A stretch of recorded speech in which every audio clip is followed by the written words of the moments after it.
स्थानों पर कभी भी खाली हाथ नहीं जाना चाहिए। पहला स्थान बेटी की ससुराल, कभी भी ये नियम है शास्त्र का, बेटी के ससुराल जाना कभी खाली हाथ मत जाना। उससे बेटी का अपमान होता है ससुराल में। सासू कहेगी तेरो पापा तो आयो, एक दर्जन केला भी ना लायो, अथवा वो सम्मान के पात्र है। पहला बेटी की ससुराल में। दूसरा, कभी किसी तीर्थ पर, नदी पर जाना ना स्नान करने, घाट पर, गंगा के किनारे या यमुना के किनारे, सरयू के किनारे, तो कभी किसी नदी में स्नान करना तो खाली हाथ मत जाना। भले आप कुछ दक्षिणा देकर के घाट की पंडा से संकल्प कराएं, लेकिन वहां पर कुछ देकर के आए, कभी भी खाली हाथ मत न जाए। आने दो मैया को, आने दो, आ जाओ आ जाओ आ जाओ आ जाओ। कभी भी खाली हाथ ना आए। तीसरा, कौन कौन? एक तो बेटी की ससुराल, दूसरा कभी भी नदी पे खाली हाथ न जाएं, और तीसरा भगवान के मंदिर, वहां पर भी खाली हाथ ना जाएं। ठीक है?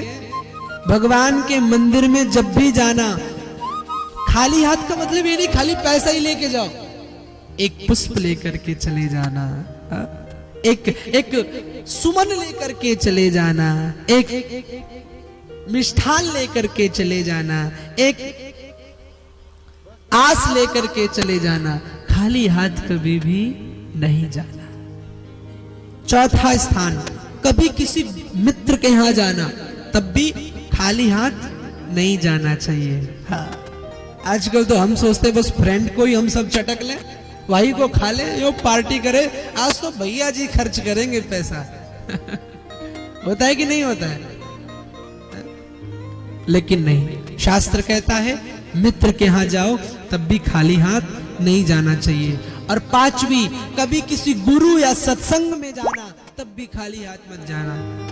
ये हमेशा याद रखिए। गुरु के पास जाओ, साधु के पास जाओ, रिक्तम पाणिम न गच्छते, खाली हाथ मत जाओ।